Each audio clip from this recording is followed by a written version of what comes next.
একটা হলো মানব জাতি আর একটা জিন জাতি। এই দুইটা জাতিকে আমার আল্লাহ তাআলা এমনি বানায় নাই। আল্লাহকে আমি বানাইছি আমার ইবাদত করার জন্য।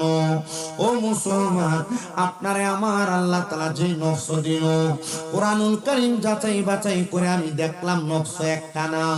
আমার আল্লাহ তাআলা অনেকগুলা নফসের সংমিশ্রণে একটা বান্দার দেহটারে বানাইছে। আপনি মনে করেন হাঁটতেছেন চলতেছেন, মনে হয় আপনার দেহ এমনি চলে, শক্তি চলে গেলে আপনার দেহের শক্তি শেষ, আপনি চলতে পারেন না।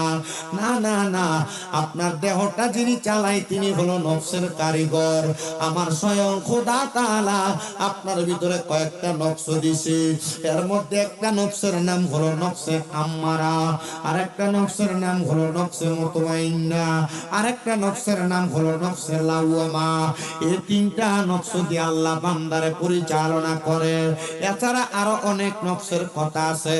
আমি আপনাদের কাছে তিনটা নফসের এক নাম্বার নফস যেটা, ওই নফসের নাম হলো নফসে লাওয়ামা।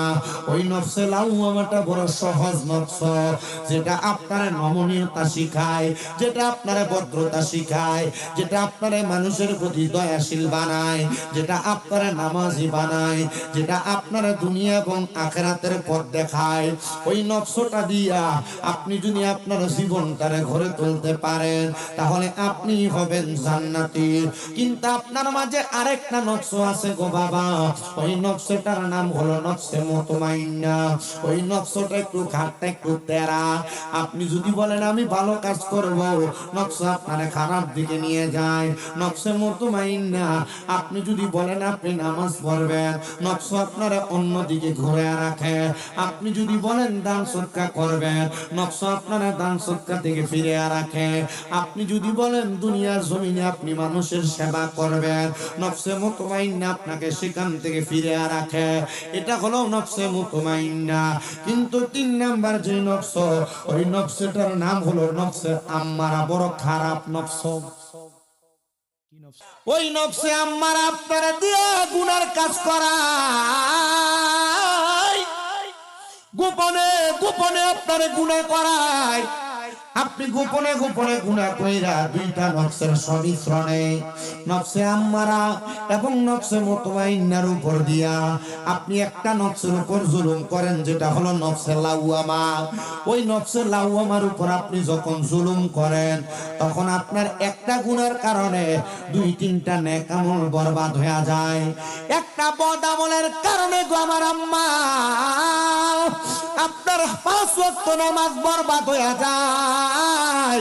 এটার স্বাভাবিক একটা উদাহরণ হলো আপনারা যারা গীবত করেন, দোকানে বৈশা বৈশা একজন আরেকজনের বদনাম করেন, এক জালে আরেক জালের কাছে বদনাম করেন, এক ভাই আরেক ভাইয়ের কাছে বদনাম করেন, এক বন্ধু আরেক বন্ধুর নামে বদনাম করেন। এটা হলো আপনাদের সবচাইতে খারাপ একটা গুনাহ। যেই গুনাহটা আপনারা জাহান্নাম জাহান্নাম জাহান্নাম জাহান্নাম পর্যন্ত পৌঁছায়া দেয়। নবী গো, কেমন করে জাহান্নাম পর্যন্ত পৌঁছায়া দেয়? আমার নবী বলেন উম্মত শোনো শোনো শোনো, জাহান্নাম পর্যন্ত পৌঁছায়া দেয়। এই গীবত এমন মারাত্মক গুনাহ রে, আল্লাহর নবী বলেন আল গীবাতু আসাদ্দু মিনাজ জিনা, আল গীবাতু আসাদ্দু মিনাল কতল, আল গীবাতু আসাদ্দু মিনাল মাউত। আল্লাহর নবী গীবতের ব্যাপারে 3টা হাদিস বলেছেন। নবী আমার বলেন দুনিয়ার মানুষ শোনো, কোন মানুষ যদি কোন মানুষের ব্যাপারে একটু গীবত করে অথবা সামান্য পরিমাণ গীবত করে, এই গীবত করার কারণে আমার আল্লাহ তাআলা তার আমলনামার মধ্যে একটা জিনার গুনাহ লিখে দেয়, একটা জিনার গুনাহ। মুসলমান, গীবত বলতে আপনি কি বোঝেন? গীবত হলো কোন মানুষের ব্যাপারে কোন গোপন তথ্য জানার পর এই তথ্যটাকে পর মানুষের কাছে অথবা অন্য মানুষের কাছে আপনি প্রচার করা, এটাকে বলা হয় গীবত, এটাকে বলা হয় গীবত, এটাকে বলা হয় গীবত। ও মা, তোমার কাছে তোমার পাশের বাড়ি জালে, তোমার পাশের বাড়ির ননদে তোমার কাছে অন্যজনের ব্যাপারে যে গীবত করে অথবা তার ব্যাপারে পেছ লাগায়, আপনাদের কাছে যে আপনাদের সাথে বন্ধু বান্ধব এলাকার মানুষ এগুলা করে, মনে করবেন এরা ভালো মানুষ না। যারা গীবত করে আল্লাহর নবী কয় 1 নাম্বার পরিচয় তাদের ভিতরে নেফাকি, তারা হইল মুনাফিক। মুনাফিক। এবার বলেন গীবত কি করা যাবে নাকি? আমার মা বোনদের কাছে ওয়াজটা ভালো লাগবে না আজকে হয়তো। এ মা, এ নবীনগরের কালীপুরের আমার বাবা, যদি কোনো মানুষের ব্যাপারে বিন্দু পরিমাণ গীবত করো রে, তোমার 5 ওয়াক্ত নামাজ বরবাদ হয়ে যাবে, তোমার কষ্ট করে সারা দিন উপবাস করা রোজা নষ্ট হয়ে যাবে, তোমার হজ যাকাত দান সদকা নষ্ট হয়ে যাবে।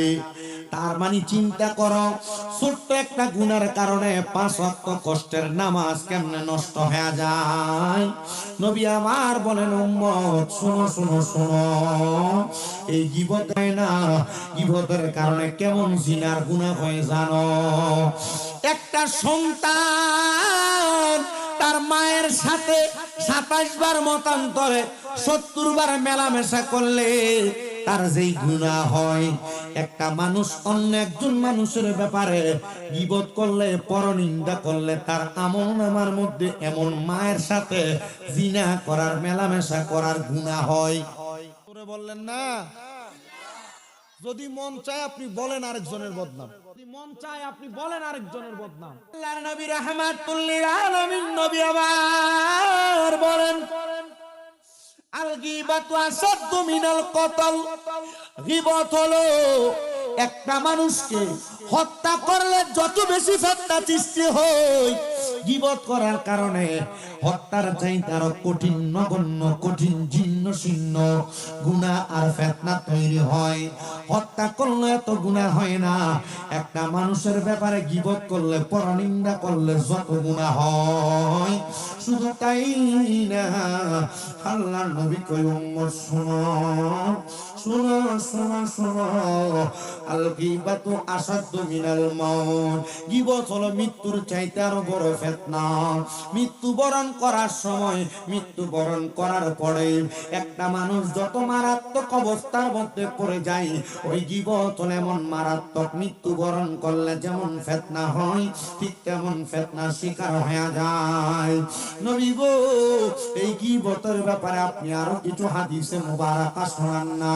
হযরত আব্দুল্লাহ ইবনে আব্বাস রাদিয়াল্লাহু তাআলা আনহু থেকে বর্ণিত হাদিস, তিনি বলেন, জগতের মানুষ গো, শোনো শোনো শোনো শোনো, কোন মানুষ যদি কোন মানুষের ব্যাপারে গীবত করে, কোন মানুষের পিছনে কথা বলে, পরনিন্দা করে, তাহলে সে যেন গীবত করে না, গীবত করে না, গীবত করে না। সে যেন তার নিজের মায়ের পেটের মৃত ভাইয়ের গোশতকে মৃত অবস্থায় কামড়ায় কামড়ায় খায়। এ পর্দার অন্তরালের মা, এ আমার মাহফিলের শ্রোতা মণ্ডলীরা, আপনারা যারা গীবত করেন গো, মানুষের পেছনে পেছনে কথা বলেন, মনে রাখবেন, মনে রাখবেন, মনে রাখবেন, এই গীবতের কারণে আপনি আপনার মৃত ভাইয়ের গোশতটাকে কাঁচা কাঁচা কামড়ায় খাইলে যে গুনাহ হবে, ঠিক তেমন গুনাহ আপনার আমলনামার মধ্যে হয়ে যাবে। মদিনা রাহমাতুল লিল আলামিন নবী আমার বলেন, এ দুনিয়ার মানুষ শুনো, যদি তোমরা গীবত থেকে বাঁচতে চাও, আমি নবীর ছোট্ট একটা হাদিসের উপর আমল করো। নবী গো, কেমন কেমন আমল করব? আমার নবী কয়, মান সামাতা নাজা, যে চুপ থাকে সে মুক্তি পায়। এই জন্য তোমরা যে কোনো মজলিসের মধ্যে চুপ থাকবা, কম কম কথা বলবা, তাহলে তোমরা নাজাত প্রাপ্তদের অন্তর্ভুক্ত হয়ে যাইবা। হুজুর, আমি গীবত করি না, চা দোকানে বসলে আমার এলাকার অমুক ব্যক্তি আছে, মানুষের নামে শুধু শুধু বদনাম করে। আপনারা বলেন মুসলমান, এমন মানুষ সমাজে আছে না নাই? দোকানে বসা যায় না, এরা শুধু এর কাম হইলো মানুষের বদনাম করা, বদনাম করেন, আছে না আছে না? মানুষ শুনো, মধ্যে গীবত হয়, যে জায়গার মধ্যে গীবত করা হয়, তোমরা এই গীবত গুলা শুনো না, এই গীবত গুলাকে প্রশ্রয় দিও না, গীবত গুলা করো না। কথা সত্য, কিন্তু গীবত তোমরা কান দিয়া শোনো। যেই ব্যক্তি গীবত শুনে শুনে শুনে, রাহমাতুল লিল আলামিন নবী বলেন, যে কান দিয়া গীবত শুনে, যে কান দিয়া মানুষের পরনিন্দা বদনাম শুনে, ওই ব্যক্তি দুনিয়ার স্বাভাবিক মানুষ হইয়া মরতে পারবে না।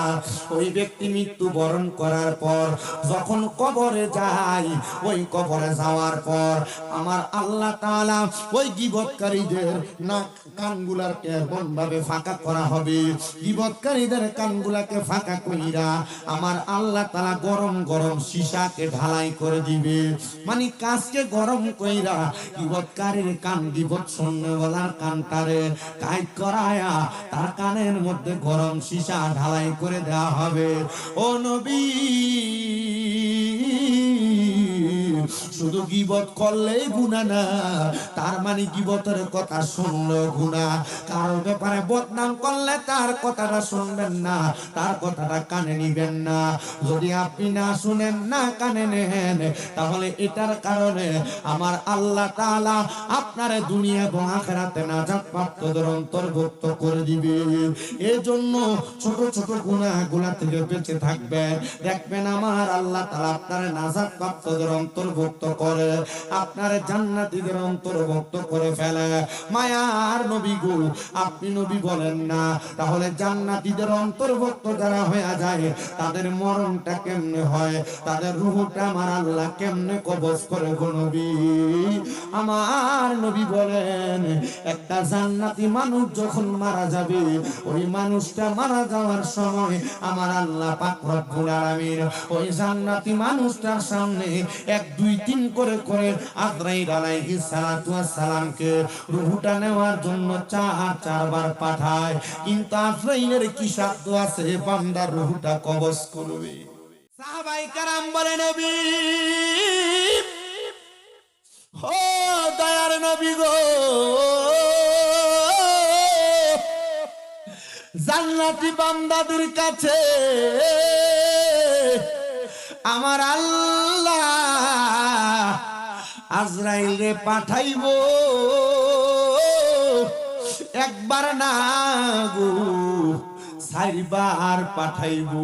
এ মা, তোমরা যারা নামাজ পড়ো, তোমরা যারা রোজা রাখো, তোমরা যারা হজ যাকাত দান সদকা বেশি করো, জিকির আজকার দুরুদের মধ্যে জীবন কাটাও, এ বাবা, তোমরা যদি মুমিন হও রে মুমিন হও, তাহলে আখরাইল তোমার সামনে আইসা দাঁড়ানোর আগে আমার আল্লাহ তাআলা রহমতের 2টা ফেরেশতা পাঠাইবো। ওই 2টা ফেরেশতা বান্দাটার সামনে দাঁড়ায়া অপেক্ষা করবে কখন মৃত্যুর ফেরেশতা আজরাইল বান্দার সামনে আসবে। ওই আজরাইলটা যখন বান্দার সামনে আসবে, বান্দাটার বুকের মধ্যে হাতটা দিবে বান্দার রূহটা কবজ করে নিয়ে যাওয়ার জন্য। হায়রে আমার নবীনগরের কালীপুরের মানুষ, ওই বান্দাটার রূহ নেওয়ার জন্য আজরাইল হাতটা দেওয়ার সাথে সাথে ওই রূহুর মধ্য থেকে 2 জন ফেরেশতা জবাব দিবে, রে আজরাইল, এই বান্দার রূহটা তুমি বান্দার বুক দিয়ে কবজ করতে পারবা না, কারণ বান্দার বুকের মধ্যে আল্লাহ নবীর ভালোবাসা আছে গো। এই বান্দার বুক দিয়ে রূহ কবজ করা যাবে না।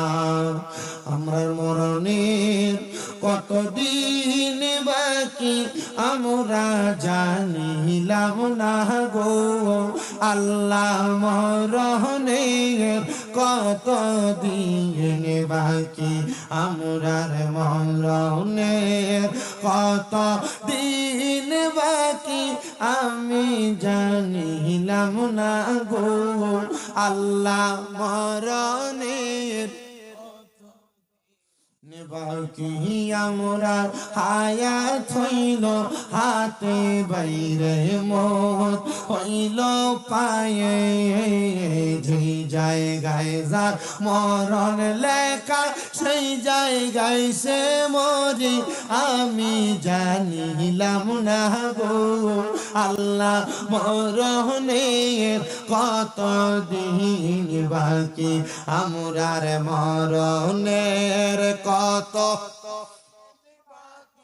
আমরা জানিলাম না গো আল্লাহ মরণের কত দিন বাকি আর আজরাইল আসিয়া যখন হস্তে নিবাদরি তখন আমার মনা বাই করবে লোকা চুরি আমরা বুঝিলাম না গো আল্লাহ মরণের কত দিন বাকি আমরার মরণের কত দিন বাকি আমরা জানিলাম না গো আল্লাহ মরণে মানুষ শুনো যখন আজরাইল বান্দার বুক দিয়ে রূহ নিতে পারবে না আজরাইল ফিরে যাবে আমার আল্লাহ তাআলার হুকুম পায়া আজরাইল আবার আসবে বান্দার রূহটা কবজ করার জন্য ওই বান্দার রূহটা নেওয়ার জন্য যখন আজরাইল আলাইহিস সালাতু ওয়াস সালাম আসবে আজরাইল আসার সাথে সাথে ওই বান্দাটা এবার তাকায়া থাকবে বান্দার রূহটা নেওয়ার জন্য আজরাইল বান্দার কপাল বরাবর হামলা কইরা বান্দার রূহটা যখন নিয়ে যাবে এবার বান্দার কপালের মধ্য থেকে দুইজন ফেরেশতা বাধাপ্রাপ্ত করে দিবে আজরাইল বান্দার রূহটা তুমি কপাল দিয়ে কবজ করবা না বলে কেন কেন কেন বলে বান্দার কপালের মধ্যে বান্দা নামাজ আদায় করার কারণে বান্দার সেজদার চিহ্নগুলা দেখা যায় বান্দার কপালের মধ্যে একটা নূরের তাজাল্লি দেখা যায় এই জন্য বান্দার কপাল দিয়ে রূহ কবজ করা যাবে না এবার আজরাইল আবার ফিরে যাবে দ্বিতীয়বার আবার আজরাইল আলাইহিস সালাতু ওয়াস সালাম একটা মুমিন ইমানদার নামাজি ঈমানওয়ালা বান্দার সামনে হাজির হয়ে যাবে ওই বান্দার সামনে যখন আজরাইল হাজির হয়ে যাবে ওই বান্দাটা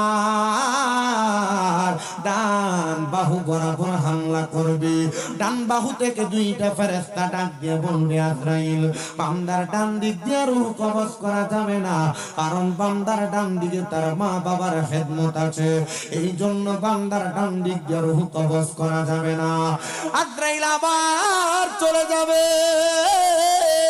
আবার আমার আল্লাহর হুকুম পায়া আজরাইল বান্দার সম্মুখে চলে আসবে বান্দার বাম দিক দিয়ে রূহ কবজ করা হবে বান্দা আফসোস আফসোস করতে থাকবে তখন বান্দার সর্বশেষ চতুর্থবার তিনজন ফেরেশতা বাধাপ্রাপ্ত করবে আজরাইল বান্দার রূহটা তুমি বান্দার বাম দিক দিয়ে কবজ করতে পারবা না বলে কেন পারবো না কেন পারবো না বলে বান্দার বাম দিক দিয়ে বান্দার দান এবং সদকা গুলো আছে এই জন্য বান্দার রূহটা কবজ করা যাবে না আজরাইল আমার আল্লাহর দরবারে ফরিয়াদ জানাইব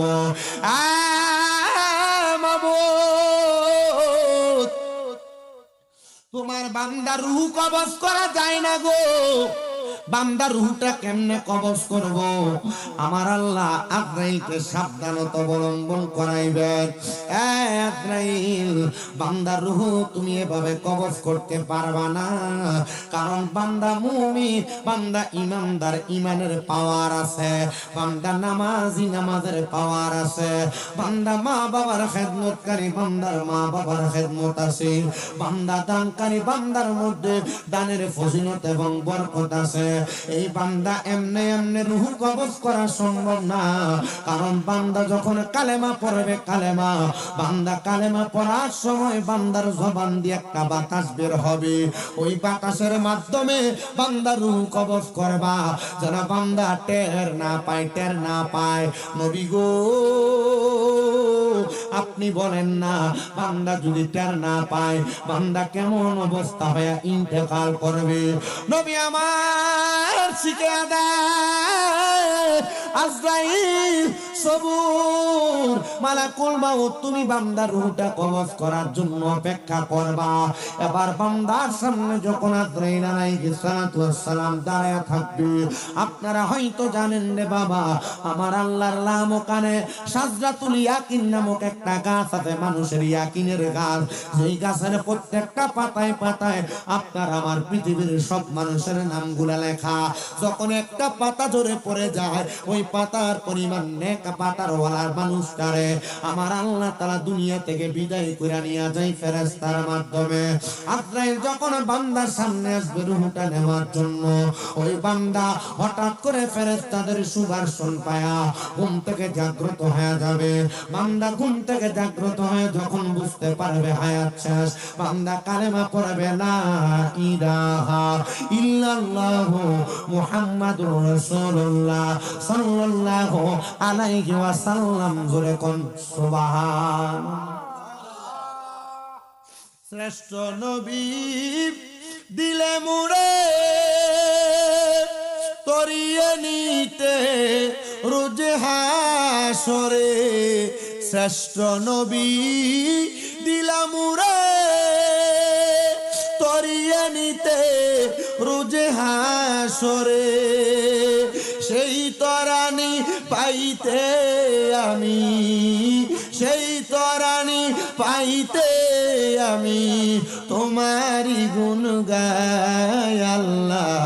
তুমি দয়াবান গো আল্লাহ, তুমি মায়াবান বলো, তুমি দয়াবান গো আল্লাহ, তুমি মেহেরবান। দয়া যত করলা তুমি রহিম রহমান আমরা জানি, বলো দয়া যত মেহেরবানি রহিম রহমান আমরা জানি। শেষ বিচারে করবে তুমি উম্মতের পার, আমরা সেই নবীর উম্মত গুনাহগার। এ মুসলমান শুনো রে শুনো, অন্তরের কানটা লাগে শোনো। এবার যখন বান্দাটা জবান দিয়ে কালেমা পড়বি, এবার আপনারা বলেন রে বাবা, কালেমা পড়তে পড়তে যে মানুষটা মারা যায়, ওই মানুষটা কি জান্নাতি হয় না জাহান্নামী হয়? আস্তে বলেন, আপনারা বলেন না।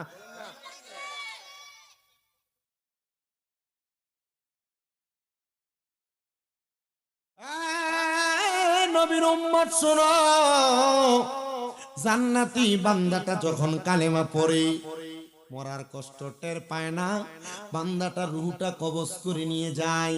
ওই বান্দাটা এমন ভাবে ঘুমায়া যায়, নবী গো কেমনে ঘুমায়া যায়? আল্লাহরে খুশি করার একটা রাস্তা আছে গো, ও মায়ার নবী কেমনে কয় যালিকা লিমান খশিয়া রাব্বা। যারা আমার আল্লাহরে সবচাইতে বেশি ভয় করে তারা আমার আল্লাহরে খুশি করে। নবী গো কারা আপনারে বেশি ভয় করে? বলে যারা আমি আল্লাহর সন্তুষ্টির জন্য রেদার রব্বি ফিরিদাল ওয়ালি দেয়, তাদের মা বাপরে সন্তুষ্ট করে, মা বাপরে খুশি করে। কালীপুরের বাবা শুনো, দুনিয়াতে তুমি যদি তোমার মা বাপরে খুশি করতে পারো, তাহলে আল্লাহ তাআলার জান্নাত তোমার জন্য অবধারিত হবে। কারণ মা বাপকে খুশি করার কারণে আল্লাহ তাআলা স্বয়ং নিজে খুশি হয়ে যায়। কিন্তু মা বাপকে কেউ যদি অসন্তুষ্ট করে রে বাবা, ওই মানুষগুলা আমার আল্লাহর অসন্তুষ্ট করে ফেলে। আল্লাহর অসন্তুষ্ট কইরা জান্নাতে যাইবে, এটা তোমার জন্য বড় দুষ্কর হয়। এই জন্য পর্দার অন্তরালের মা, ও যুবক ভাইরা, আমি তোমাদেরকে একটা ছোট্ট কারগুজারি শোনাই। অনেক সন্তানেরা তাদের মা বাপরে বাদ দিতে চায় না, মা বাপরে খাওয়াইতে চায় না, মা বাপরে পড়াইতে চায় না, মা বাপরে ভালো ভরণ পোষণ দিতে চায় না। বিবাহ করার পরে মা বাপকে জুদা করে দেয়। মা বাপ যদি একটু ভাগে সম্পত্তি কম দেয়, মা বাপের উপর অত্যাচার অনাচার করে। না না না রে সন্তান, না, তোমার মা বাবা তোমার সম্পদ দিবে, এটা মা বাবার দায়িত্ব না। কিন্তু মা বাবার ইন্তেকালের পরে মা বাবার সম্পদ তুমি ভাগাভাগি করে নিয়ে যাইবা, এটাই হলো তোমার ওয়ারিসের সম্পত্তি। কিন্তু আপনারা যারা এখানে বসছেন রে মুসলমান, আল্লাহর নবীর একজন সাহাবী ছিলেন, যে সাহাবীটা তার আম্মা জানের অসহ্য মার সহ্য করেছে, তবুও তার মায়ের উপর কোনো অত্যাচার করে নাই, মায়ের উপর কোনো অভিযোগ করে নাই। তিনি বলেছে, আল্লাহ তাআলা হেদায়েতের মালিক, আমার আল্লাহ যদি হেদায়েত না দেয়, আমার মারে কেউ হেদায়েত দিতে পারবে না। নবীজির সাহাবী ডাক দিয়া কয়, জগতের মানুষ, আমি যখন আমার মদিনার নবীর দরবারে আসা যাওয়া করতাম, নবীজি মসজিদে নববীর মধ্যে বৈশা বৈশা মানুষের কাছে ইসলামের দাওয়াত দিত, ইসলামের রূপ সৌন্দর্য গুলা প্রচার করে বেড়াইতো। আর আমি আমার নবীজির কথাগুলা শুইনা আমার কাছে ভালো লাগছে। আমি 90 দিনের মাথায় মুহাম্মাদুর রাসূলুল্লাহর দরবারে প্রবেশ করলাম, আর যে বললাম, ইয়া রাসূলুল্লাহ, ইয়া হাবিবাল্লাহ, নবী গো, আপনি যে ইসলামের সৌন্দর্যের কথা বলেন, আমার কাছে বড় ভালো লাগে, আমার কাছে বড় মায়া লাগে গো। ও দয়ার নবী, আপনি আমার এই মুহূর্তে পড়ে দেন কালিমে তৈয়বা, লা ইলাহা ইল্লাল্লাহ মুহাম্মাদুর রাসূলুল্লাহ সাল্লাল্লাহু আলাইহি ওয়াসাল্লাম। জোরে কোন সুবহানাল্লাহ। যিনি ইসলাম ধর্ম গ্রহণ করছে, ওনার পরিবার হইল মক্কা এবং মদিনার ইহুদি পরিবারের মধ্যে একজন শ্রেষ্ঠ পরিবার। আমার দয়াল নবী দরবার ইসলাম কবুল করার পরে গো, তার খবর, ইসলাম কবুল করার ঘটনা তার বাড়িতে যে পৌঁছে গেছে। যখন বাড়িতে যে পৌঁছে গেছে, আমার নূরের নবী রাহমাতুল লিল আলামিন নবীর দরবার থেকে নবীর ওই সাহাবী দৌড়ায় বাড়িতে যখন গেছেন, উনি বাড়ির দরজায় যাওয়ার সাথে সাথে ওনার আম্মা জান ওনার জন্য ঘরের দরজাটা বন্ধ করে ফেলছেন। আরে মা জননী, সন্তান যত খারাপ হোক না কেন, সন্তানটারে আগলায় আগলায় বুকের কাছে নিয়ে যায়, কিন্তু সাহাবীর আম্মা জান ঘরের দরজা বন্ধ করে ফেলেছে। অল্প কিছুক্ষণ পরে ওই নবী সাহাবীর আম্মা জান দরজা খুলে ফেলছে। দরজা খুলে সন্তানকে ঘরে নিয়ে মরুভূমির বাবলা কাটা দিয়ে ওনার শরীরের মধ্যে আঘাত করেছে। মরুভূমির পাথরের মধ্যে যেই আঘাত, যেই কাটাগুলা হয়, ওই কাটাগুলা দিয়ে আঘাত করে ওনার শরীরকে রক্তাক্ত করে ফেলেছে। উনি দৌড়ে আমার নবীজির দরবারে চলে গেছেন। আমার নবী কই, সাহাবী কান্না করো কেন? উনি ডাক দিয়া কই, ইয়া রাসূলুল্লাহ, ইসলাম ধর্ম গ্রহণ করলে বুঝে এমন আঘাত সহ্য করা লাগে, এমন মাই সহ্য করা লাগে। আমার নবী কই, ইসলামের জন্য যারা রক্ত ঝরায় তারা মুজাহিদ, তারা মুজাহিদ। তুমি চিন্তা করো না রে সাহাবী, তুমি চিন্তা করো না। এমন ভাবে একদিন দুই দিন করে করে প্রতিদিন হযরত নবীর সাহাবী প্রত্যেক দিন আঘাতপ্রাপ্ত হয়, আর আমার নবীজির দরবারে যে কান্না করে। নবী আমার কই, সাহাবী এমন ভাবে কান্না করো, আমি নবী তোমার দেখে আমার বড় কষ্ট লাগে। তুমি যে এত আঘাতপ্রাপ্ত হও, তোমার মা যে তোমার এমন ভাবে আঘাত করে, তোমার কাছে কি কষ্ট লাগে না? তোমার কাছে কি মায়া লাগে না? সাহাবী কই, ইয়া রাসূলুল্লাহ, নবী আমার মা যখন আমার আঘাত করে গো নবী, আমার এত কষ্ট হয় গো, ওই কষ্ট আমি সহ্য করতে না পাই না। আমি আপনি রাহমাতুল লিল আলামিনের দরবারে চলে আসি, আপনি নবীর চেহারা মুবারকের দিকে তাকাইলে আমার ব্যথার কথা মনে থাকে না। নবী আমার একদিন আসরের নামাজের পরবর্তী সময় নামাজের ইমামতি কইরা আমার নবীজি আসরের পরবর্তী সময় সাহাবায়ে কেরামকে নিয়া উস্তুনে আহাদা নামক একটা গাছের নিচে বসে রইলেন। এমন টাইমে আমার নবী সাহাবী হযরত আবু হুরায়রা রাদিয়াল্লাহু তাআলা আনহু কান্না করতে করতে আমার নবীর দরবারে, নবী আমার ডাক দিয়ে কয়, আবু হুরায়রা প্রতিদিনের মতো আজকেও কান্না করতে করতে আসছো? আবু হুরায়রা নিজের পিঠের মধ্যে হাত দিয়া রক্তগুলা বাহির করে ডাক দিয়া কয়, নবী গো, প্রত্যেকদিন এমন আঘাত প্রাপ্ত হওয়া শরীর আমার কেমন জানি আঙ্গার হয়ে গেছে, এই কষ্ট আমি সহ্য করতে পারি না। নবী আপনি কত মানুষের জন্য দোয়া করেন, আমার মাটার জন্য দিয়ে আপনি একটু দোয়া করেন না? নবী আমার ডাক দিয়া কয়, রে সাহাবী শুনো রে শুনো, কত মানুষের জন্য দোয়া করি, তুমি আফসোস করলা তোমার মাটার জন্য আমি কেন দোয়া করি না? আরে সাহাবী, তোমার মা তোমারে প্রতিদিন এমন ভাবে আঘাত করে, এমন ভাবে মারে, আর তুমি যে আমারে তোমার মার জন্য দোয়া করতে বলো, কারণটা কি? সাহাবী কই, ইয়া রাসূলুল্লাহ, আপনি নবীরা বলেন মা বাবা যদি ইহুদিও হয়, মা বাপ যতক্ষণ পর্যন্ত সন্তানের শিরিক না করতে বলে ততক্ষণ পর্যন্ত সন্তান মা বাবার খেদমত করবে, মা বাপরে সম্মান করবে। এই জন্য আমি আমার মায়ের জন্য গজব চাই না, আপনি নবীর কাছে দোয়া চাই, আপনি নবী আমার মার জন্য একটু দোয়া করেন না?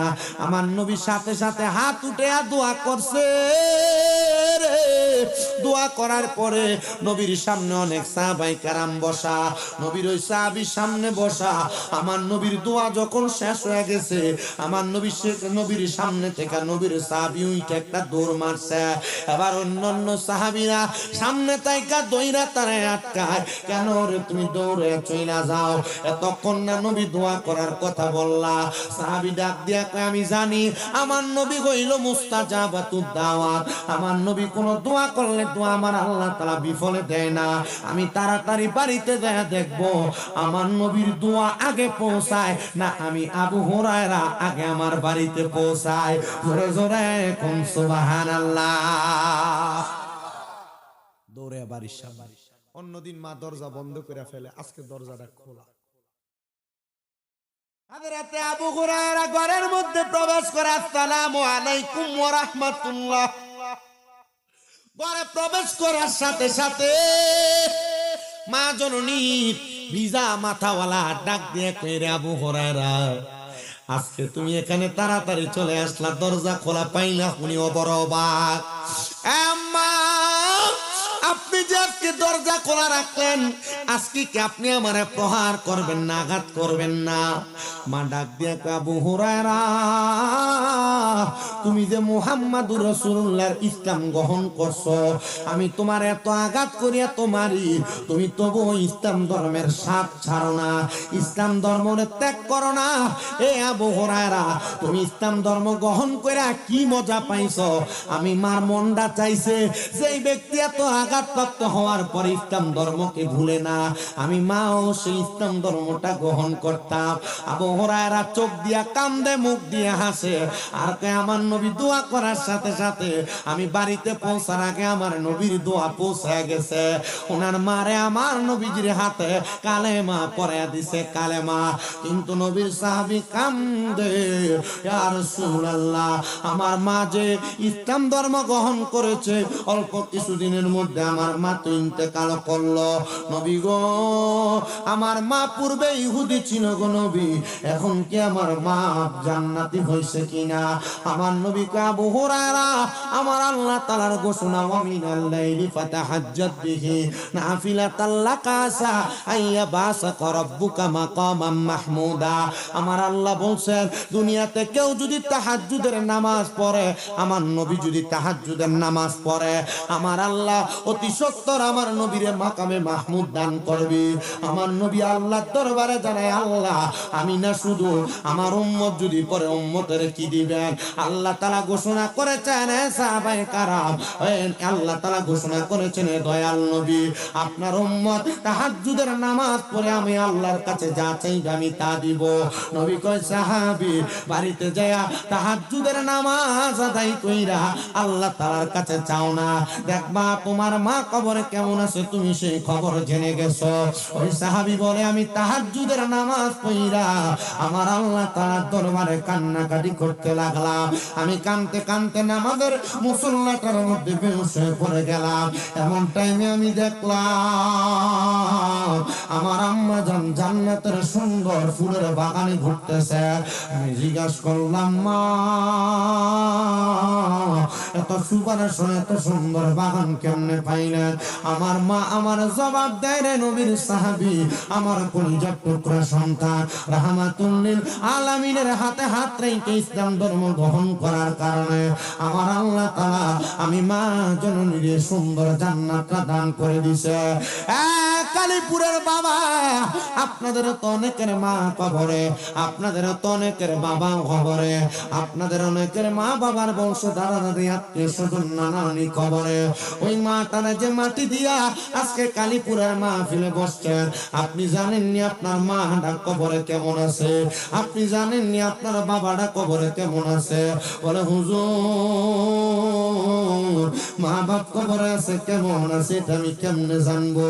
আমি তো আমার মারে আমার আব্বার মাটির 3.5 হাত কবরে শোয়া দিয়া মনের উপর মন মাটি দিয়া আমি আমার মারে কবর পারে শোয়া দিয়ে আসছি। আমার মা আমার আব্বা জন কবরে কেমন আছে আমি জানি না। সন্তানের দলেরা আপনারা যারা জান্নাতের বাগান মাহফিলে বসে গেলেন একটাবার চিন্তা করে দেখেন, যেই মা যেই বাবা আপনারা কষ্ট করে মানুষ করে দিয়ে এখন কবরে ঘুমায়, ওই মা বাবা কবরে কেমন আছে আপনি একটাবারও জানেন না, একটাবারও খবর নিতে পারেন না। আমার মদিনার কামলিওয়ালা দয়াল নবী বলে দুনিয়ার সন্তানের দল তোমাদের যাদের মা কবরে, তোমাদের যাদের বাবা কবরের সন্তানের দলেরা তোমরা দুনিয়ার জমিনে থাইকা মা বাবার জন্য দোয়া করবা, রব্বির হামহুমা কামা রব্বায়ানি সগীরা ওয়া কুর রব্বির হামহুমা কামা রব্বায়ানি সগীরা। নবী আমার কয় কোন সন্তানের মা মারা যাওয়ার পরে বাবা মারা যাওয়ার পরে ওই সন্তান যদি চোখের মনি কোঠার মধ্যে একটা মাছির মাথা পরিমাণ পানি ছেড়ে দিয়া কান্দে, ওই পানি মাটিতে পড়ার আগে আমার আল্লাহ তার মা বাবার জীবনের গুনাহ মাফ করে দেয়। আমি জানি না কার মা কবরে কার বাবা কবরে, সন্তানের দলেরা মা বাবা কবরের বাসিন্দা। আল্লাহর দোহাই লাগে রে সন্তান ওই মা বাবার জন্য একটু খাস করে দোয়া করবা।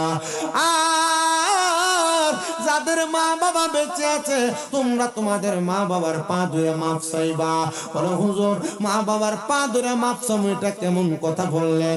শিরিক হবে না বেদাত হবে না? না না না শিরিক বেদাত হবে না। মা বাবার পা ধরলে তোমার দাম কমবে না, সম্মান কমবে না, ইজ্জত কমবে না। আমার নবী কয় দুনিয়াতে কোন সন্তান শুধু তার মা বাবার পা ধরবে না, পারলে সময় পাইলে সুযোগ পাইলে মা বাবার পায়ের মধ্যে চুমা দিবে। আমার দিকে তাকাও, অল্প বয়সে ওয়াজ মাহফিল করি, যেই দিন শুনছি মা বাবার পায়ে চুমা দিলে আল্লাহর জান্নাতের চৌকাঠে চুমা দেওয়ার স্বাদ পাওয়া যায়, ওই দিনে আমি মা বাবার পায়ে চুমা দিছি। এখন থেকে আল্লাহ তাআলা আমার সম্মান বাড়াইছে, ইজ্জত বাড়াইছে, দাম বাড়াইছে। কিন্তু সন্তান কালীপুরের বাবারা পর্দার মা বোনেরা তোমরা মা বাবার পাশে সালাম করো কিনা জানি না। অনেকে চিন্তা করে হুজুর সালাম করবো দূরের কথা, দুই দে তো মা বাবার পা ধরে আমি সালামি করি না, আমি চুমা দিব কেমনে গো হুজুর? সন্তান আজকে কালীপুর পূর্ব পাড়া যুব সমাজের মাহফিলটা কবুল হবে কিনা এটার গ্যারান্টি কেউ দিতে পারবে না, তবে আমি একটা গ্যারান্টি দিয়া যাই, কালীপুরের দোকানের মধ্যে বৈশা আগামীকালকে যদি শোনো কোনো মুরব্বী নবী বলছে, হে শামীম রে দরবার শুই না, আমার সন্তানরা বাড়িতে যে আমার পায়ে ধরে মাপ চাইছে, মনে করবা মাহফিল আল্লাহর দরবারে কবুল হয়ে গেছে। ও সন্তান, তুমি চিন্তা করো, হুজুর কোনোদিন মা বাবার সাথে কোনো অন্যায় করি নাই, আমিও কি মা বাবার পায়ে ধরে মাপ চাইবো? হ্যাঁ রে সন্তান, হ্যাঁ, মা বাবার মতো রত্নরে যত্ন করতে ভুইল না। ওই মা বাপরে যদি সম্মান করো, সম্পদের চিন্তা করা লাগবে না, টাকা পয়সা ধন দৌলতের চিন্তা করা লাগবে না। দেখবা আমার আল্লাহ তারা তোমার দামি বানিয়ে দিব, আমার আল্লাহ তারা তোমার সম্মানিত বানিয়ে দিব। আহারে অনেক সন্তানেরা চিন্তা করে, হুজুর তাদের বাড়িতে বাবা আছে, তারা বাড়িতে যা বাবার পায়ে ধরে মাপ চাইবো। হুজুর আমার আব্বা নাই, আমি কার পায়ে ধরে মাপ চাইবো? হুজুর যাদের বাড়িতে মা আছে, তারা বাড়িতে যে মার পায়ে ধরে মাপ চাইবো। আমার তো মা নাই, আমি কার পায়ে ধরে মাপ চাইবো? এ সন্তান, মা বাবা বুঝি কবরে, আম্মা আব্বা দুনিয়া থেকে কবরে যাওয়ার সময় তোমার লাখ লাখ টাকার জায়গা জমি সম্পদ বিছনা খেতে দিয়া গেছে, কিন্তু তুমি এই সম্পদ গুলা পায়া মা বাবার মা বাবার কথা ভুলে গেছো। মনে রাখবা, কোন সন্তান যদি মা বাবার ইন্তেকালের পরে তাদের জন্য দোয়ার ইন্তজাম না করে, ওই সন্তান কাল ময়দানে মাশরে জালেম হিসেবে আল্লাহর কাছে উঠবে। এই জন্য সবার কাছে আবদার রে বাবা, মা বাবার জন্য বেশি বেশি করে দোয়া করবা। একটাবার চিন্তা করে দেখো, মা বাপ তোমার যে সম্পদ দিয়া গেছে, ওই সম্পদ যদি না দিয়া যাইতো, তুমি যদি ওই সম্পদের জায়গায় ভাড়া থাকতা, প্রতি মাসে 5,000 টাকা করে দেয়, ছোট একটা বাচ্চা দুধের জন্য কান্না করলে যেমন ভাবে কান্না করলে মা তার মুখের মধ্যে দুগ্ধ দিলে ওই বাচ্চাটা আরামে ঘুমায়া যায়, ইমানদার মুমিন বান্দাটা তেমন ভাবে ঘুমায়া যায়, মরার কোনো কষ্ট টের পায় না, টের পায় না, টের পায় না। ওগো নবীজি,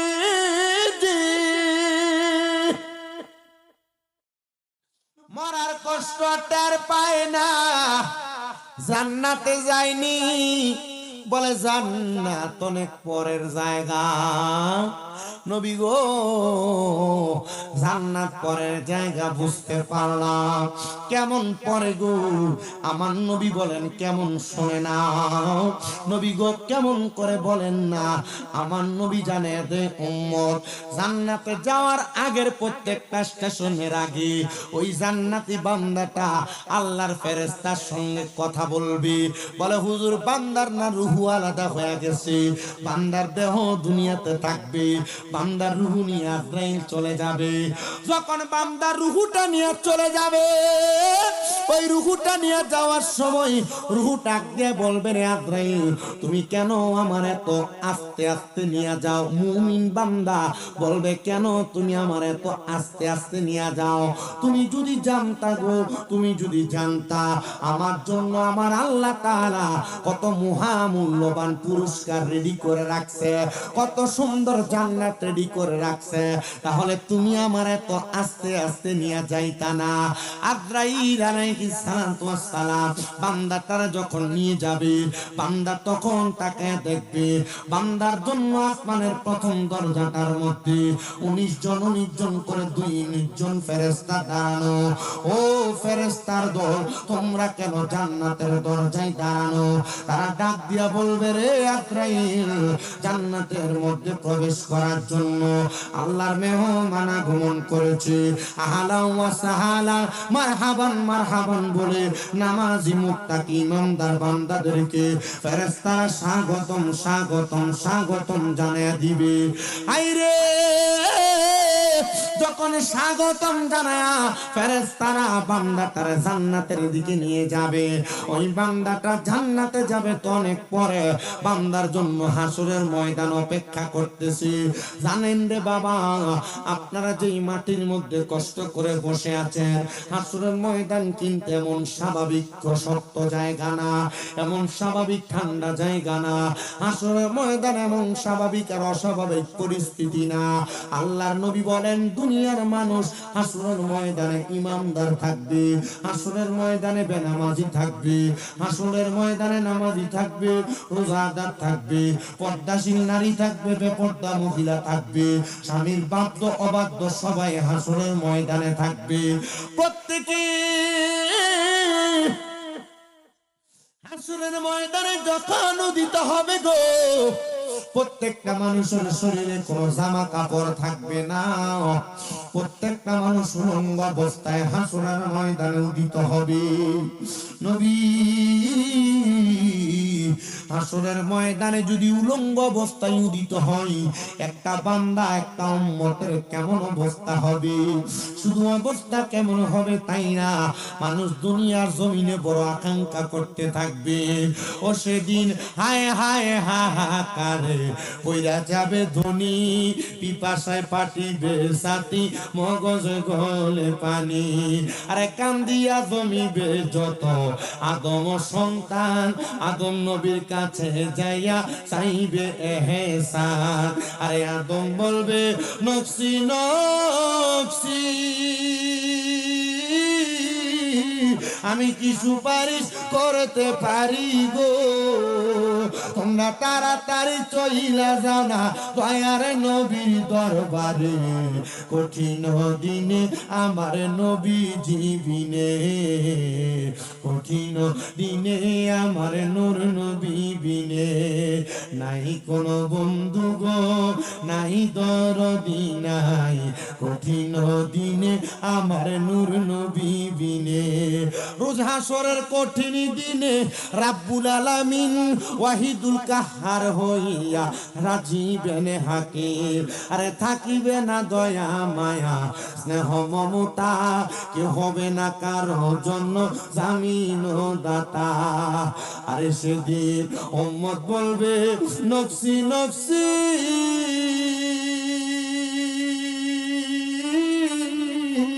তারা কি উপায় হবে আর নাই রে গতি রে, সবাই তাড়াতাড়ি চইলা যাবে দয়ার নবীর দরবারে, কঠিন দিনে আমার নূর নবী বিনে, কঠিন দিনে আমার নূর নবী বিনে। বলেন নাই কোনো বন্ধু গো নাই দরদি নাই, কঠিন দিনে আমার নবী জীবিনে, কঠিন দিনে আমার নবী জীবিনে। দুনিয়ার মানুষ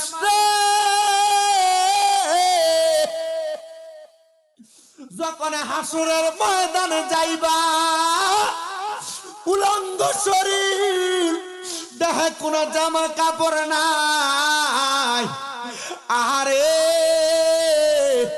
মা সন্তান বাবা এলাকার বন্ধু বান্ধব আত্মীয় স্বজন সবাই হাসরের ময়দানে উলঙ্গ অবস্থায় হাঁটা চলা করবে। হায় রে আমার বাবা, উলঙ্গ অবস্থায় হাঁটা চলা যখন করবে গো, ওই মানুষগুলা কেউ কি কাদের দিকে তাকাবে না?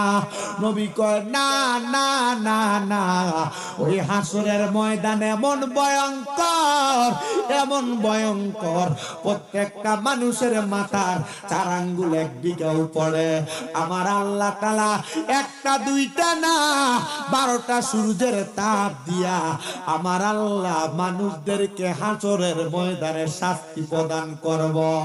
নবী গো, শুধু কি এমন শাস্তি? কয় না না না, মানুষের মগজগুলা টকবক কইরা কইরা ফুইটা ফুইটা তাদের কানের ফুজালি দিয়া বের হবে। শুধু তাই নয়, কালীপুরের বাবা, শুধু তাই না,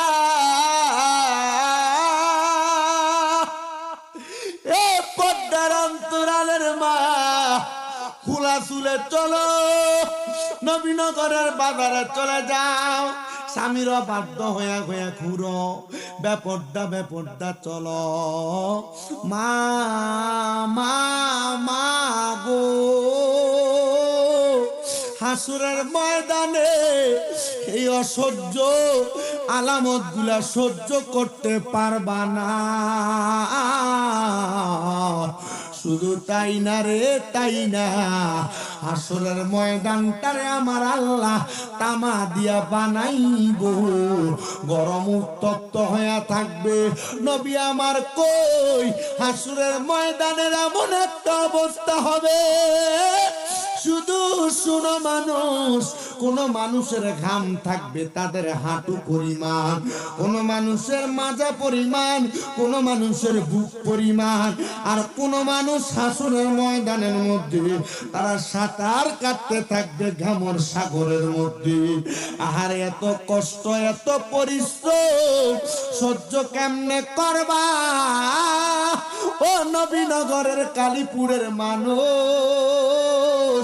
ও সোশ্যাল মিডিয়ার মাধ্যমে দেখনেওয়ালা ভাই বাবারা, মা বোনেরা, এবার যখন মানুষটা হাসরের ময়দানে হাই হুতাশে পইরা যাবে গো, হাই হুতাশে পইরা যাওয়ার পরে ওই মানুষটা হাসরের ময়দানে সব মানুষগুলা থাকবে, আমার আল্লাহ তাআলা একদিক থেকে আগুনের কুণ্ডুলি জ্বালায়া দিয়া হাসরের ময়দানের তিন দিক থেকে আগুনের কুণ্ডুলি জ্বালায়া মানুষগুলার একটা কন্যারের মধ্যে কোণঠাসা করে ফেলবে।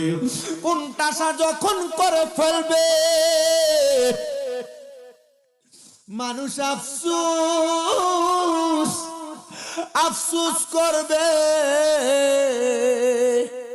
কোণঠাসা কইরা এবার মানুষগুলারে দাঁড় করে দিবে।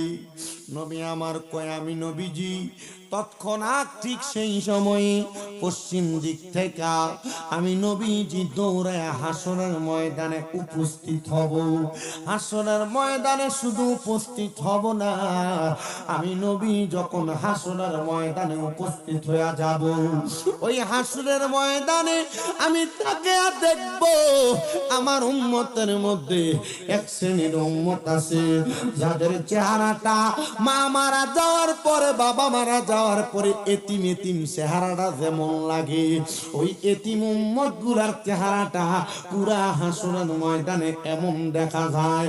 নবী আমার বলে উম্মত আমার আল্লাহ তাআলা তাৎক্ষণিক আমি দয়াল নবীরে একটা জায়গা দান করবে, সেই জায়গাটার নাম হলো লেওয়ায় হাম, প্রশংসার জায়গা।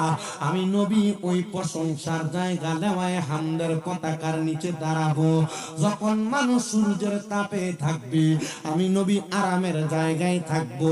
সাহাবাই কারাম কান্দে আর ডাক দিয়ে কই নবী গো, আপনার উম্মত কষ্ট করবে, আর আপনি নবী বুঝি আপনার উম্মতের আপনি একটা বার ডাক দিয়ে নিবেন না?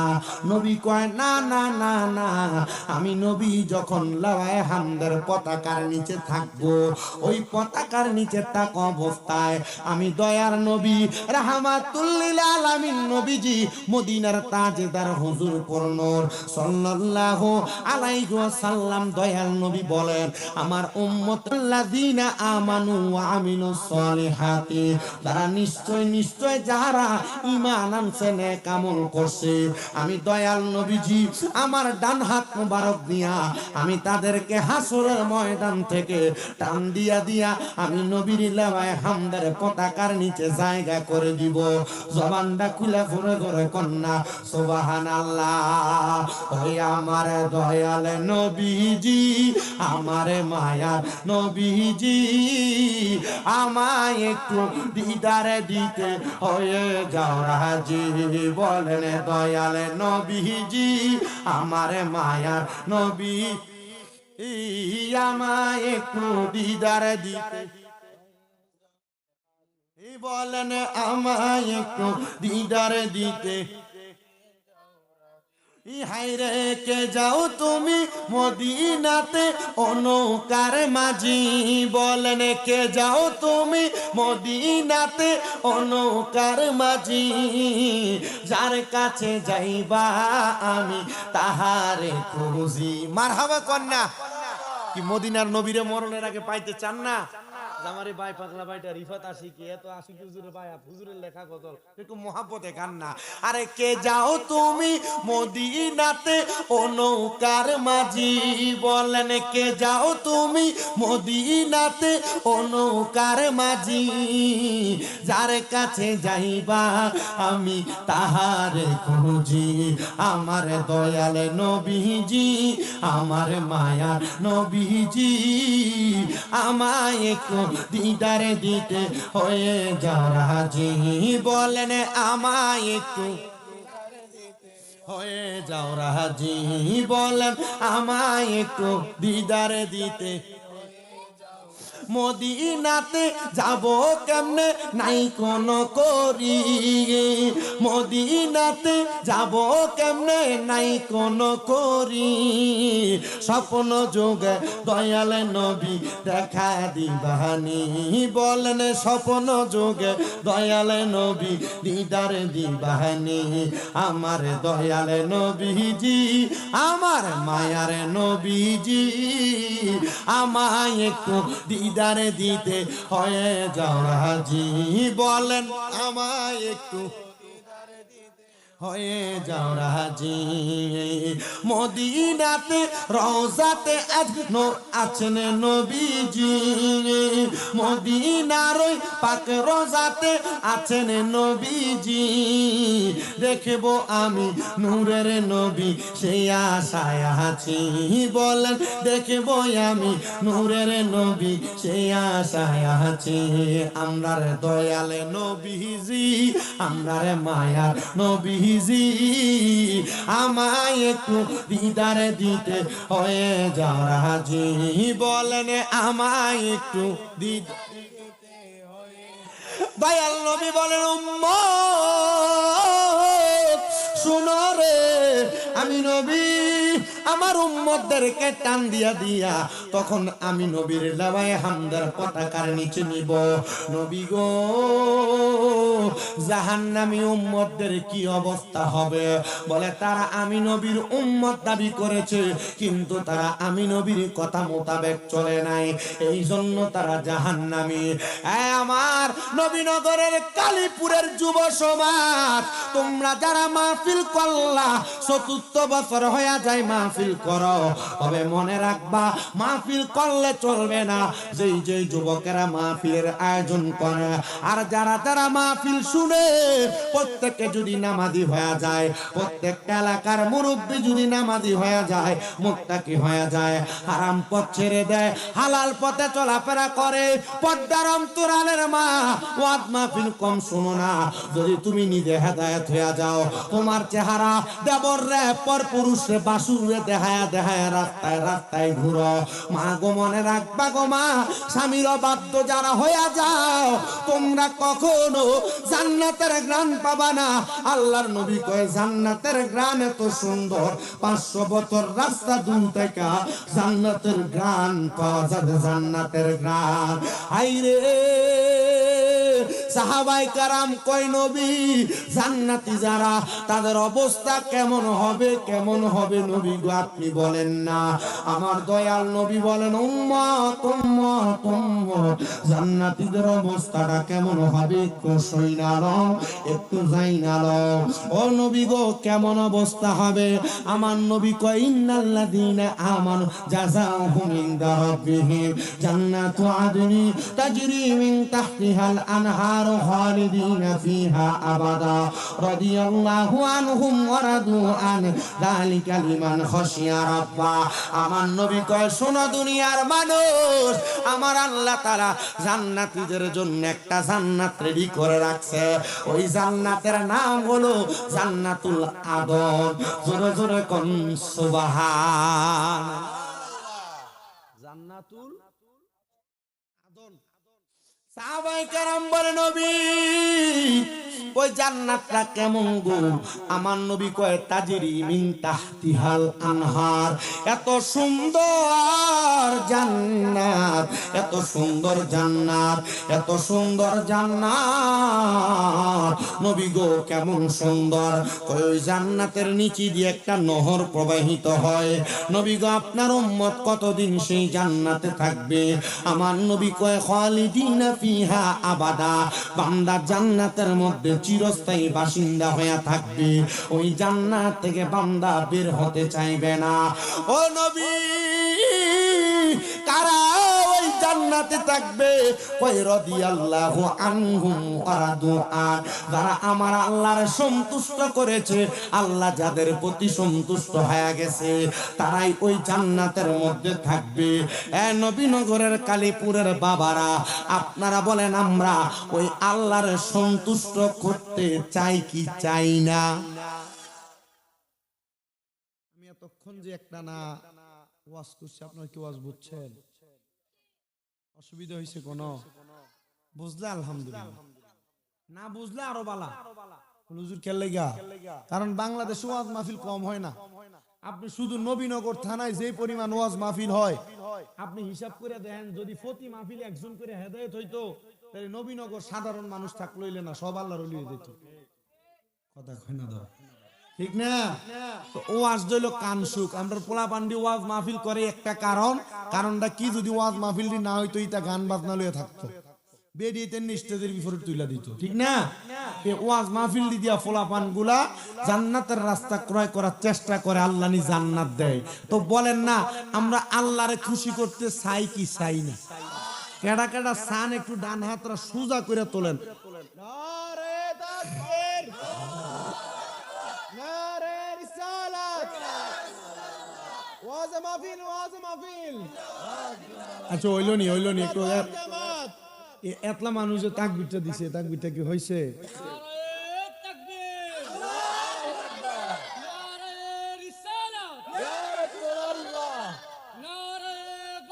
ইয়া রাসূলুল্লাহ, জোরে কোন মারহাবা, আস্তে কোন না মারহাবা। কেমনে আমার আল্লাহরে খুশি করবা? নবী গো আপনি রাস্তা শিখিয়ে দেন না। আমার নবী বলে